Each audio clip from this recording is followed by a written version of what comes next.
सामने आ गई थी कि गृह मंत्री अमित शाह ने नीतीश कुमार को आउट करने का प्लान तैयार कर लिया है। तो क्या अब इस प्लान पर एक्शन शुरू हो चुका है? क्योंकि आपको बता दें कि एक तरफ अमित शाह ने बिहार में रातों रात बीजेपी नेताओं की मीटिंग बुलाई है, तो वहीं दूसरी तरफ पीएम मोदी भी भागे भागे बिहार पहुंचे हैं। तो ऐसे में क्या नीतीश कुमार को मानसिक दिवालिया घोषित कर कुर्सी से हटा दिया जाएगा?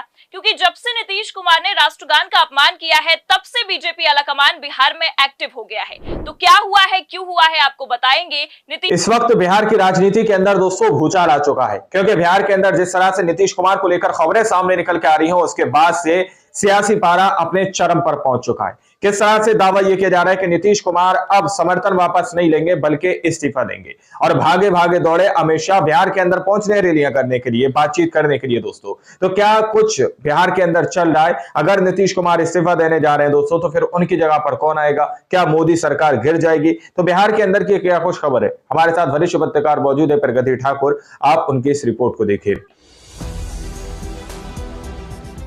नमस्कार, आप देख रहे हैं 4PM न्यूज नेटवर्क और मैं हूं आपके साथ प्रगति ठाकुर। खबर तो पहले ही निकलकर सामने आ गई थी कि गृह मंत्री अमित शाह ने नीतीश कुमार को आउट करने का प्लान तैयार कर लिया है। तो क्या अब इस प्लान पर एक्शन शुरू हो चुका है? क्योंकि आपको बता दें कि एक तरफ अमित शाह ने बिहार में रातों रात बीजेपी नेताओं की मीटिंग बुलाई है, तो वहीं दूसरी तरफ पीएम मोदी भी भागे भागे बिहार पहुंचे हैं। तो ऐसे में क्या नीतीश कुमार को मानसिक दिवालिया घोषित कर कुर्सी से हटा दिया जाएगा? क्योंकि जब से नीतीश कुमार ने राष्ट्रगान का अपमान किया है, तब से बीजेपी आलाकमान बिहार में एक्टिव हो गया है। तो क्या हुआ है, क्यों हुआ है, आपको बताएंगे। नीतीश कुमार के एक्शन से लेकर मोदी सरकार के रिएक्शन पर भी आएंगे और इस पूरे मामले पर चर्चा करेंगे। हमारे साथ प्रियंका जी मौजूद है, उनसे बातचीत करते हैं। तो प्रियंका जी, बड़ी खबर निकलकर सामने आ रही है कि पीएम मोदी बिहार पहुंच रहे हैं और अमित शाह ने बिहार में हाई लेवल मीटिंग बुला ली है। तो क्या बिहार विधानसभा चुनाव से पहले ही बड़ा धमाका होने की तैयारी है? आपको क्या लगता है? धमाका तो होगा प्रगति, अब ये धमाका कब होगा ये देखना दिलचस्प होगा। आपको बता दें प्रगति, बड़ी खबर ये निकलकर सामने आ रही है कि बिहार चुनाव से पहले नीतीश ने भारतीय जनता पार्टी की टेंशन बढ़ा दी है। आप अच्छे से जानती हैं, नीतीश कुमार जैसी हरकतें कर रहे हैं, ऐसा लगता है कि मानो कि नीतीश कुमार के होश ही नहीं ठिकाने हैं। लेटेस्ट वीडियो निकलकर सामने आया, किस तरीके से मंच से खड़े होकर राष्ट्रगान का अपमान किया आप जानती हैं। वीडियो वायरल हुआ, बवाल खड़ा हुआ। इतना ही नहीं, नीतीश कुमार की हालत तो इतनी खराब दिखाई दे रही है कि भरे सदन में खड़े होकर कह दिया है कि दुनिया 10 सालों में खत्म हो जाएगी। और क्यों खत्म हो जाएगी? क्योंकि मोबाइल लोग चलाते हैं, इसलिए दुनिया खत्म हो जाएगी। ये बिहार का मुख्यमंत्री है, किस तरीके की बातें कर रहा है, किस तरीके की हरकतें कर रहा है, आप देख सकती हैं। फिलहाल इसी को तेजस्वी यादव ने मुद्दा बना रखा है। आरजेडी ने मौके पर चौका मारा है। आपको बता दें, आरजेडी ने नीतीश कुमार के इस्तीफे की मांग कर दी है और कहना है कि बिहार के लिए ये मुख्यमंत्री सुटेबल नहीं है। इसका तो मानसिक संतुलन ही हिल चुका है, क्योंकि नीतीश कुमार मानसिक संतुलन ही हिल चुका है पूरी तरह से। ये कोई साधारण बात नहीं है। आपको बता दें प्रगति, जहां एक तरफ तेजस्वी यादव ने कमान संभाली है, वहीं दूसरी तरफ ये वीडियो वायरल होने के बाद भारतीय जनता पार्टी का आला कमान भी बिहार में फुल एक्टिव हो गया है। क्योंकि जाहिर सी बात है कि इस साल के आखिर में बिहार में चुनाव होने वाले हैं। ऐसे हालातों में भारतीय जनता पार्टी किसी तरह का कोई रिस्क नहीं लेना चाहती है, क्योंकि पिछले अगर बिहार के विधानसभा चुनावों की बात की जाए तो महज 12 सीटों से महागठबंधन सरकार बनाने से चूक गया था। आपको बता दें प्रगति, अगर बिहार के विधानसभा चुनावों में अगर नीतीश कुमार योग्य मुख्यमंत्री साबित नहीं होते हैं, तो ये भारतीय जनता पार्टी के लिए भी खतरे की घंटी होगी। इसीलिए प्रधानमंत्री नरेंद्र मोदी और गृह मंत्री अमित शाह ने बिहार में कमान संभाल ली है। आपको बता दें प्रगति, गृह मंत्री अमित शाह जो कि पिछले काफी महीनों से बिहार के दौरे को कैंसिल करते हुए नजर आ रहे हैं, अब बिहार पहुंचने वाले हैं। खबर निकलकर सामने आई है कि 29 मार्च को बिहार पहुंचेंगे और रात में भारतीय जनता पार्टी के नेताओं के साथ हाई लेवल मीटिंग करेंगे। अब ये जो मीटिंग होने वाली है, इसमें जेडीयू के नेताओं को नहीं बुलाया गया है, मुख्यमंत्री नीतीश कुमार तक को नहीं बुलाया गया है। एक तरफ अमित शाह है, बिहार का दौरा करने वाले हैं, मीटिंग करने वाले हैं, एक्शन लेने वाले हैं। वहीं दूसरी तरफ मैं आपको बता दूं, प्रधानमंत्री नरेंद्र मोदी भी अगले महीने 24 अप्रैल को बिहार के दौरे पर हैं। बड़े बड़े शिलान्यास करेंगे, उद्घाटन करेंगे। फिलहाल जैसे बीजेपी आला कमान एक्टिव हो गया है, ऐसे हालातों में सवाल ये खड़ा होता है कि क्या एकनाथ शिंदे की तरह नीतीश कुमार को आउट करने के लिए प्लान पर कार्यान्वयन शुरू हो गया है। आपको बता दें प्रगति, इसी तरीके से जैसे नीतीश कुमार के साथ हो रहा है, ऐसा ही उड़ीसा में नवीन पटनायक के साथ भी हुआ था। नवीन पटनायक का भी एक वीडियो निकलकर सामने आया था। चुनाव प्रचार के ये दौरान पुराना नवीन पैंतरा इस तरह पटनायक से जब मंच अपनाया से जाता खड़े है होकर राजनीति अपना के भाषण दे अंदर, रहे थे, किसी को तो अगर उनका राजनीतिक तौर हाथ पर कांपने खत्म करने लगा की कोशिश और की हाथ जाती है इतना तो ज्यादा कांपने लगा कि पड़ोस में खड़े एक अधिकारी ने उनका हाथ उठाकर नीचे साइड में रख दिया। जब ये वीडियो वायरल हुआ तो प्रधानमंत्री नरेंद्र मोदी ने कह दिया कि अगर भाजपा जीत जाएगी तो हम नवीन पटनायक के स्वास्थ्य की जांच के लिए पैनल गठित कर देंगे। अब आप देख सकती हैं उड़ीसा में भी तब बीजेपी गठबंधन की सरकार थी और अब भी बीजेपी गठबंधन की सरकार है, लेकिन मुख्यमंत्री भारतीय जनता पार्टी का बन चुका है। अब वैसा ही कुछ बिहार में भी होता हुआ नजर आ रहा है। आपको बता दें प्रगति, जब उड़ीसा में ये पूरा घटनाक्रम हुआ था तब नवीन पटनायक ने साफ साफ कह दिया था कि अगर प्रधानमंत्री नरेंद्र मोदी को इतनी ही चिंता है मेरे स्वास्थ्य की कि वो मेरी जांच करवाने वाले हैं तो मुझसे फोन करके मेरा हालचाल पूछ लिया होता। फोन करके हालचाल नहीं पूछा, लेकिन मीटिंग में कह दिया, मंचों से कह दिया, प्रचारित कर दिया, प्रसारित कर दिया कि नवीन पटनायक एक योग्य मुख्यमंत्री नहीं बन सकते हैं। आपको बता दें प्रगति, अगर नवीन पटनायक की बात की जाए तो ये भी सबसे लंबे समय तक बनने वाले मुख्यमंत्री हैं। 2000 से लेकर 2024 तक लगातार मुख्यमंत्री पद पर बरकरार रहे, लेकिन अब उनकी कुर्सी जा चुकी है।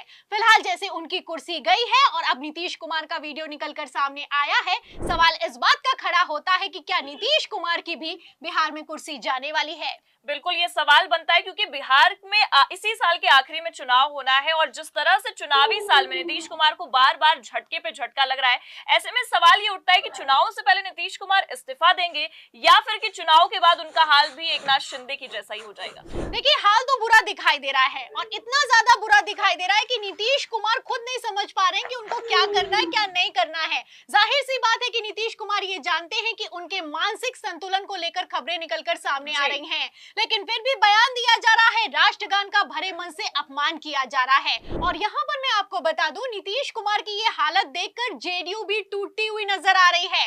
लगातार जेडीयू के दिग्गज नेता आरजेडी में शामिल हो रहे हैं। सिर्फ जेडीयू नहीं खत्म हो रही है, खबरें यहाँ तक निकलकर सामने आ रही है कि मुस्लिम संगठनों ने नीतीश कुमार का विरोध कर दिया है। खबर निकलकर सामने आई है कि चुनावी साल में नीतीश को अल्पसंख्यक समुदाय से बड़ा झटका लगा है और इफ्तार पार्टी जो कि नीतीश कुमार दे रहे हैं उसमें कोई भी मुस्लिम नेता शामिल नहीं होने के लिए तैयार है, ना ही कोई संगठन शामिल होना चाहता है। अब ऐसे में जेडीयू डैमेज कंट्रोल कर रही है। जेडीयू का कहना है कि जो इफ्तार पार्टी को लेकर खबर निकलकर सामने आई है ये फर्जी खबर है।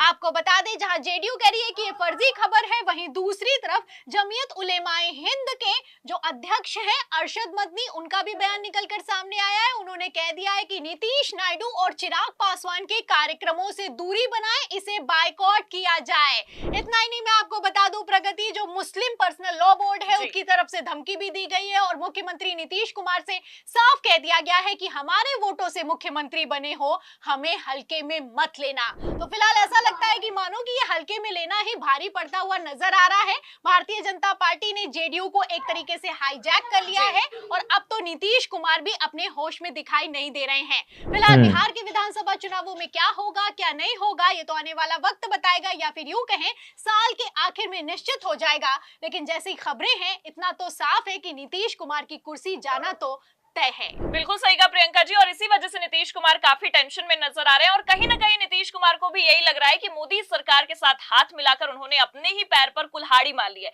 क्योंकि चुनावी साल में ही बार बार झटका लगना अपने आप में कोई छोटी बात नहीं है और नीतीश कुमार की हालत भी काफी खराब नजर आ रही है। आपने भी इस मामले पर पूरी जानकारी दी, आपका बहुत बहुत शुक्रिया हमारे साथ जुड़ने के लिए। तो आप देख सकते हैं कि बीजेपी का विशेष हिंदू प्रेम नीतीश कुमार को ले डूबा है। एक अनुभवी नेता को जोड़ तोड़ की राजनीति ने बर्बाद कर दिया है।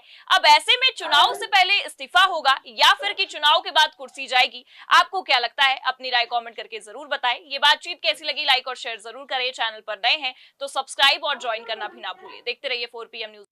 तो आप लोगों ने इस वीडियो को शुरू से आखिर तक देखा। वीडियो के अंदर साफ तौर पर बात की गई है कि किस तरह से बिहार के अंदर तेजस्वी यादव धरने पर बैठे हुए हैं। तेजस्वी यादव सीधे तौर पर कह रहे हैं कि नीतीश कुमार का दिमागी संतुलन ठीक नहीं है। नीतीश कुमार ज़हनी तवाज़ुन से पूरी तरह से अब जो है अगले मुख्यमंत्री बनने के योग्य नहीं है दोस्तों। तो सीधे तौर पर नीतीश कुमार पर जो है धरना प्रदर्शन दिया जा रहा है। अब नीतीश कुमार को बचाने के लिए भाजपा हर एक मुमकिन कोशिश कर रही है। जब से वो वीडियो सामने निकल कर आई है जिसके अंदर नीतीश कुमार ने राष्ट्रीय गान का अपमान किया है, उसके बाद से बिहार के अंदर विपक्षी नेता धरने पर बैठे हुए हैं और खास करके तेजस्वी यादव इस मुद्दे को बहुत ज्यादा दोस्तों गहराई से उठाते हुए नजर आ रहे हैं। अब देख रहे हैं ये क्या नीतीश कुमार खुद इस्तीफा दे देंगे या फिर नीतीश कुमार को पूरी तरह से तोड़ मरोड़ कर राजनीतिक तौर पर उनको खत्म कर दिया जाएगा, उनकी पार्टी को तोड़ दिया जाएगा। जिस तरह से एक विशेष पार्टी काम करती है कि दूसरी पार्टियों को तोड़कर अपनी पार्टी के अंदर जोड़ लेती है और उस पार्टी का पूरी तरह से कैरियर ही खत्म कर देती है, जिस तरह से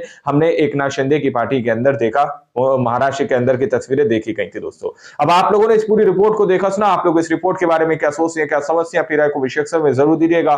क्या नीतीश कुमार के पास अभी भी वक्त है कि नीतीश कुमार अभी भी समर्थन वापस लेकर मोदी सरकार गिरा दें और विपक्षी सरकार जो है इंडिया अलायंस उसको समर्थन देकर सत्ता के अंदर ले आए? दोस्तों आप लोग इस बारे में क्या सोचते हैं, क्या समझते हैं, ये राय जरूर से कमेंट में कीजिएगा। मिलते हैं अगली वीडियो में, जब तक के लिए जय हिंद, जय भारत।